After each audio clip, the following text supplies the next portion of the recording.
Alright guys, this is RM2K Dev. I just want to teach you guys something. This is more or less something that I'm not really going to show you how to do this in code. It's an idea. This is what I personally think separates a good developer from someone who's just beginning. Now, I know a lot of you guys who do game development and just software developers in general. Often you guys come across problems in your code, and we jump on Google and we find the answers to our solutions straight away. Now, I'm not saying this is a bad thing, but we always have the answer there by someone else, ready for us to go. Now, this is what I sort of think separates a good developer from a bad developer. Well, not a bad developer, someone who's still learning to develop. It's the ability to teach yourself and to learn from others efficiently. So I've got a project open that I've been working on myself for a little while now, and I just want to show you guys one of the features really quickly. This is the tile consistency tool, which I showed you guys in another video that I made. This is an image editor, and if you open up this tile consistency tool, you'll see that it shows you how each tile interacts if you were to loop it. So you can see, using the tile consistency tool here, I was able to make sure that connected together. Now, the purpose of this video is not to show off this tool, it's to explain to you guys something unique about this feature. You can see that this image is being replicated many times across the screen, and it doesn't matter how big I make this, it doesn't lag. Now, this is a case where I could have initialized a graphics engine and rendered this image hundreds of times across the screen, and it would have worked perfectly, but it probably wouldn't have been so fluid and so smooth, obviously, because I'd be rendering across a 1080p screen, you know, thousands of pixels of an image. And to show you what I mean by that, if I make an edit, it instantly updates, as you can see there. There's no delay between when I do this and when it updates on this tile consistency check. Now, I thought of many ways to do this, and the easiest way, actually the easiest way to do this was the easiest way to program it. It literally, when you open this up and you look at this code, it literally just sets the image of a picture box. It's that simple. And nothing happens on this form. Absolutely nothing. It's very hard to explain what I'm trying to tell you guys, but if I was how I was a few years ago as a programmer, I probably would have created a render loop and drawn the sprite to the screen, starting from the top left and moving myself all the way over to the side and then dropping down. And that's very inefficient, because there's obviously a much faster way of doing it, which is the way that I just showed you guys there. Sorry guys, you have to excuse me, I'm sick at the moment. Also, the audio quality of this video might not be that great. I've had to take my good microphone away. Sorry, off on a tangent there. So what I'm trying to tell you guys is that probably the best piece of advice that any programmer could have is the ability to teach themselves. Now, doing that, obviously we use Google, we find the information we're looking for, but really the solution to your problems is to think about them carefully, and to really think about what you're doing, and to look at all of the variables you have available to you at any point in time. So it doesn't matter what language you're using, if you're using GameMaker, if you're using Visual Basic, if you're using C# or Unity, think about what you have available to you, and use it, because oftentimes the simplest thing is right in front of you and you won't see it, and you'll go off and you'll develop something huge, like a massive class to render an image to the screen, when it could have been as simple as using a tool that was provided to you by Microsoft. So this was just one example of something that I thought was quite nifty, and extremely easy. As you can see here, I'm literally just setting the background image of a picture box, and that picture box has the tile repeat set as its background layout option, which you can see here I have that selected, and that's it. Windows handles it for me. So yeah, again, I can't stress this enough, really, guys. a lot of beginner developers, and I remember back when I first started developing, I used to think to myself, wow, how do you do that?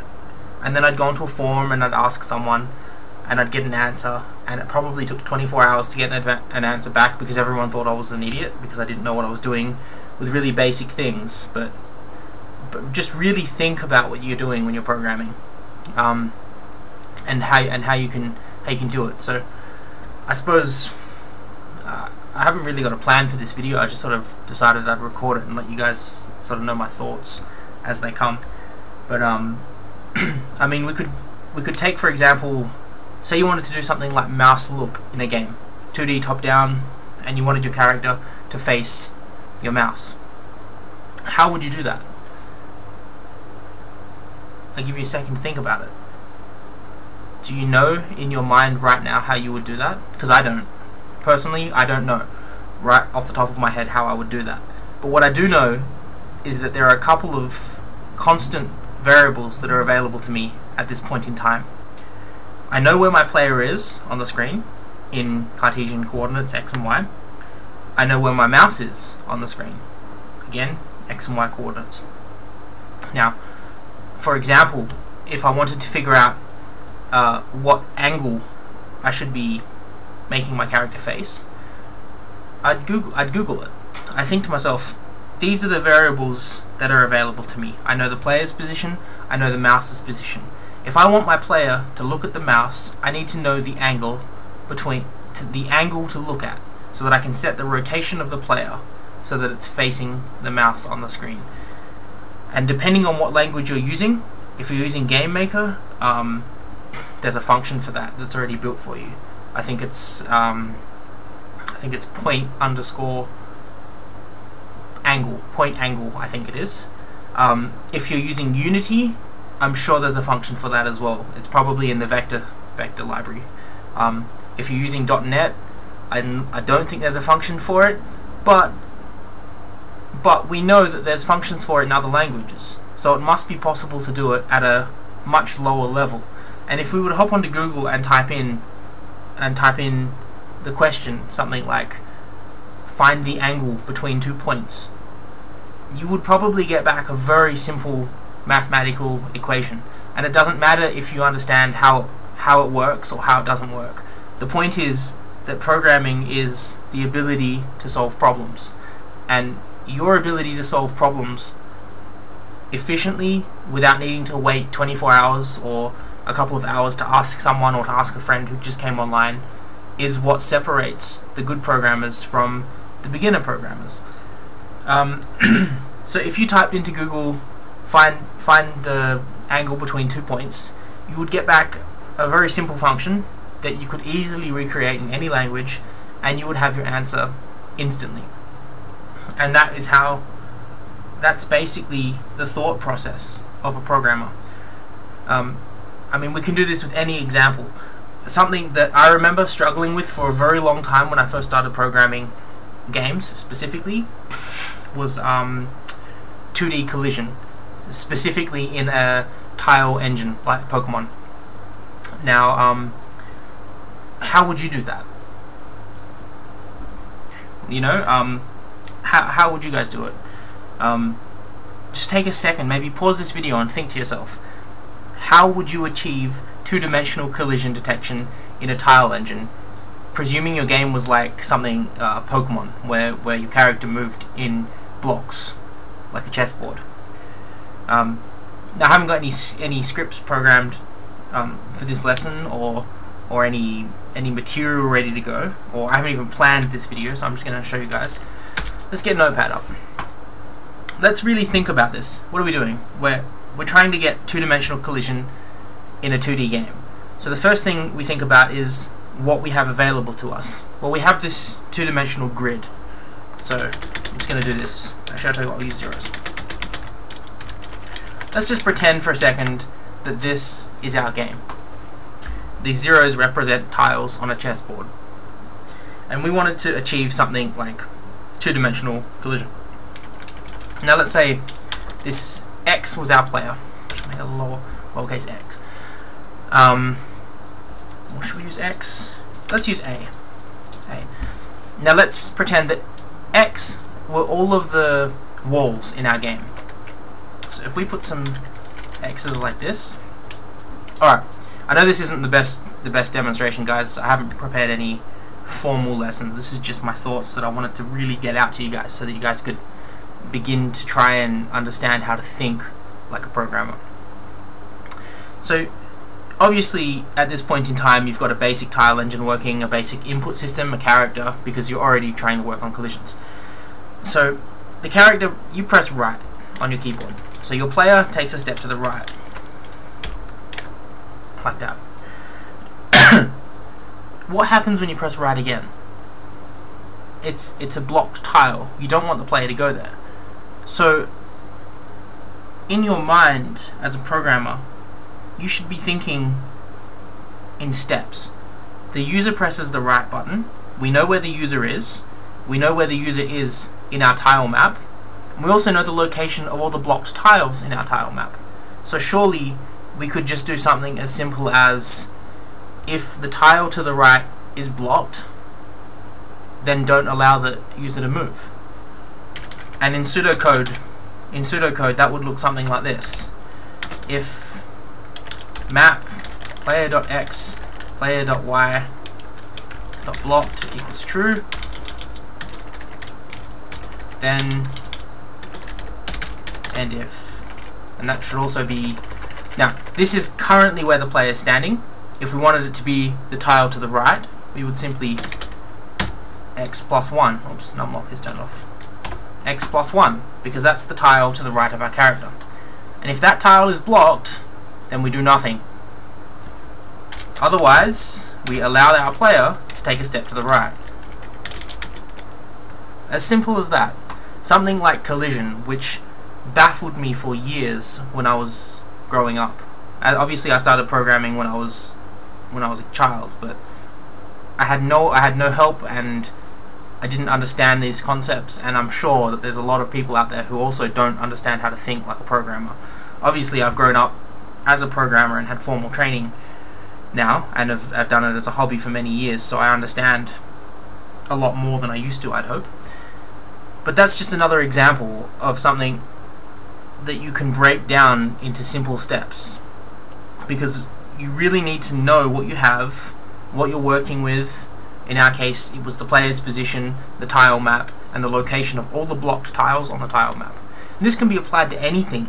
Let's say you were doing some sort of amazing, brand new artificial intelligence for a new monster in your game. And again, this doesn't have to be game related, this is programming in general. You need to break that down into the steps of what happens. So a hypothetical scenario, let's just say we had a player and a monster. Again, I'm just using Notepad here so you guys can just so I can just visualize without having any material to show you guys. Sorry, once again, I'm sick. Now, what do we know about our player? Again, we know the player's position, we know the player's equipment, we know the player's stats, we know the player's health. We also know if there's multiple players on the map, if you're doing a multiplayer game. For this instance, let's just say there's just one. Now, what do we know about the monster? We know the monster's health, we know the monster's position. Depending on the variables that you want your monster to have, something as simple like aggression or visibility radius, how good his eyesight is, just general things like that. We could then break this information down into logical steps. Again, this is just a really simple implementation of monster artificial intelligence, but let me try and explain this. We could do something simple like, if distance between player and monster is less than monster's vision, then monster.state equals angry. Else monster.state equals sleeping. Pseudocode, guys. These are the steps that we've taken. We've evaluated the distance between the player and the monster. We've checked to see if the monster was able to see the player. If the monster was able to see the player, the monster is now angry. He doesn't like that. And if the monster couldn't see the player, he just continues sleeping. We don't need to think about it in extremely complicated programming concepts. We can just think about it in English and explain it in English. And if we can explain this in English, then we can just write it out as code. Surely we can write it out as code. So you don't need to be a genius to really think about your problem and explain it in English. Because if you can't explain your problem, how are you going to Google for it? Think about that for a little while. This is just this video is all just theoretical, I suppose. Just think about it, really. I can't give you a brain to really know how to think about stuff, but break your problems down. Just as simple as that, we've created Monster AI. So maybe that's the first step in our AI. Then the next step in our AI could be something like checking what state the monster is. If monster.state equals angry, then, else if monster.state equals sleeping, else, and if. There's a basic block for that. If the monster is angry, move towards player.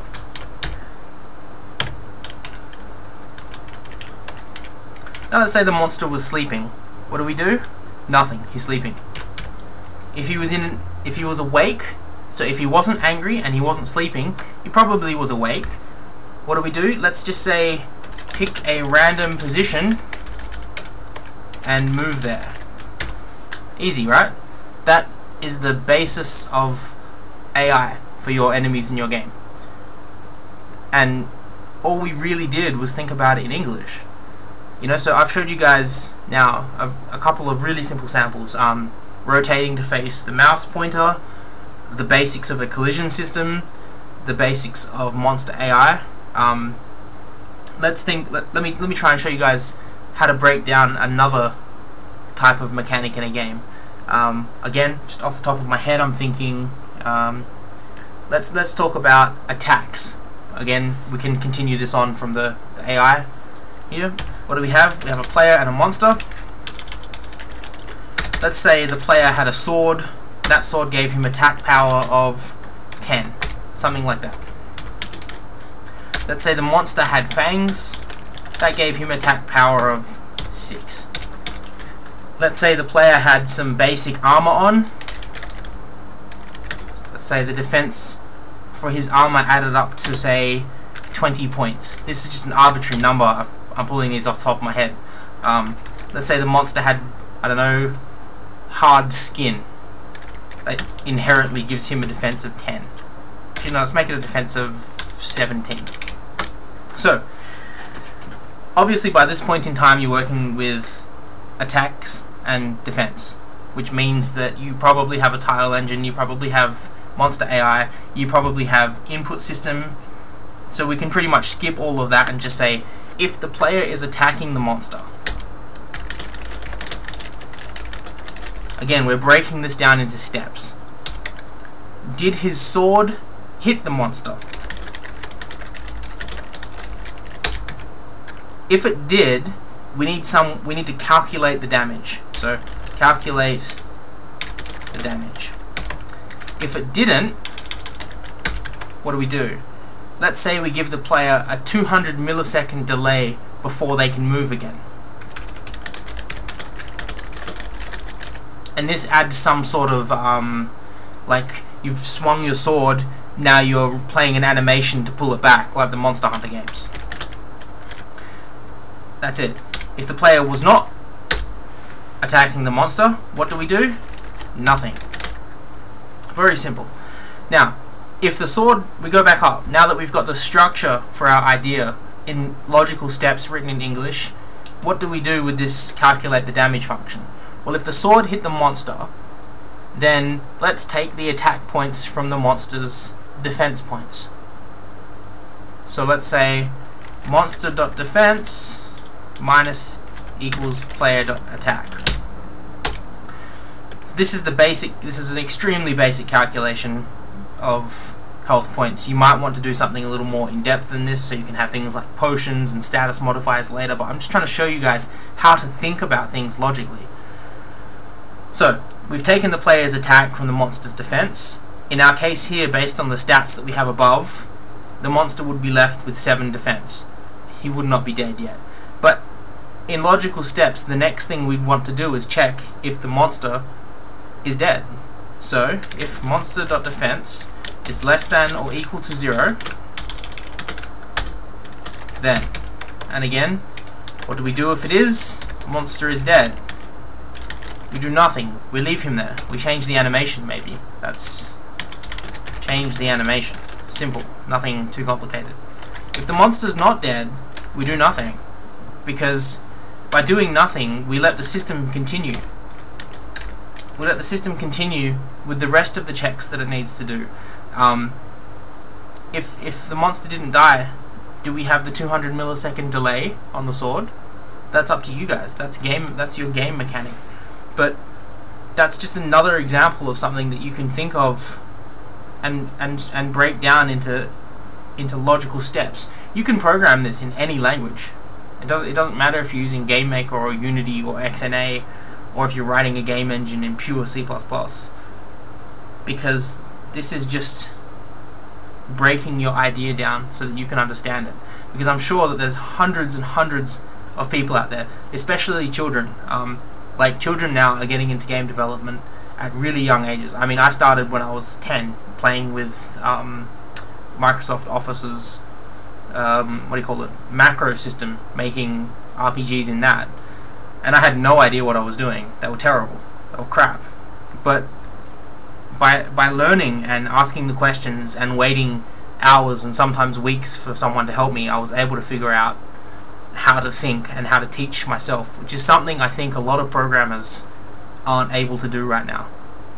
And if you guys want to get better at programming, then you need to learn to think for yourself. And I've said that a lot this video. I'm sure a lot of people aren't going to like the fact that I've repeated myself probably about 10 times now, but that point needs to be made. You guys have to learn to think for yourselves. There's no point Googling everything, because if you Google everything, that's not you, that's someone else's answering your problem. And it's okay to Google to learn, but it's better if you can break it down yourself and fix it yourself, because problem solving is the #1 skill of a programmer. It's not about what languages you know, it's not about how intelligent you are or what your IQ is or if you passed math. I can clearly say that I failed math, but I'm a fairly okay game developer. I failed math miserably, but I'm a fairly okay game developer. I mean, I've done 3D stuff and 2D stuff, and I failed math. Like, you don't have to understand what you're doing to do it. You just have to know how to solve your problems by yourself. Because someone is not always going to be there to help you solving these problems. So yeah, that's just the point I wanted to make this video. If you guys have any questions, please feel free to let me know on Twitter, or in the comment section below. Please like this video, because I'd like as many beginner programmers to really see this, as many beginner game developers. And I know I talked about a lot of game development concepts here, but this is not game development specific. This is anything. In the real world, I work as a programmer, and every day we have to come up with new solutions for problems. And that's not just game development, guys. That's programming in general. I talked about game development concepts, but you could take any of these concepts and move them to anything. Database engineering, you could move them to, I don't know, generic AI. You could move them to mapping systems. You could move them to tracking things. You could move them to anything. User registration systems. You know, think about your problem. Even if it's not a problem, think about what you're trying to do in great detail, in logical steps, and think about how those steps can be maintained later in the future. This basic monster health system that I just demonstrated to you guys, sorry, once again I'm sick, is a perfect example of that. Is this maintainable when you have 10,000 items in your game? Probably not. Are you going to have 10,000 items in your game? Probably not. So yeah, that's your decision about what level do you go to in terms of abstraction. This basic calculation here could be abstracted to hell, so that when you add an item to your game, you don't have to worry about adding it into this calculation. And that's probably good if you were building something like Pokemon, where you had, I don't know, 10,000 creatures each with individual stats and 500 items on a map that's huge. But if you're just making some sort of little indie game where you've got maybe 30 items, it's probably in your best interest and time saving if you didn't worry about making such a complicated system. And again, that's another skill of a programmer, is making the judgment about how much time you invest in a feature. Because I could spend weeks, I could spend months or years developing an artificial intelligence system for a monster in my game. A monster, not all of them, just one. And it would be the most amazing monster ever, but my game would only have one monster. So that's a judgment call on your behalf about how detailed you go with these things. So yeah, once again, I'll try and wrap it up now. Keep this in mind. Think about your problems in steps. Don't try and think, I can't do a collision system in my 2D game because I don't know how. Think about how it would work and how you would implement it, and think maybe even about how another developer would implement it, and Google it and ask someone, but don't always rely on that. Train yourself to understand how these things work. So again, if you guys like this video, please like it, please subscribe, please share it with beginner developers so that they can understand and hopefully learn from my thoughts here. I hope my thoughts have helped you guys. So yeah, thank you guys for watching. I know it's been a long time, but I hope you guys can take something from this and become better programmers and make better games. So yeah, thanks guys.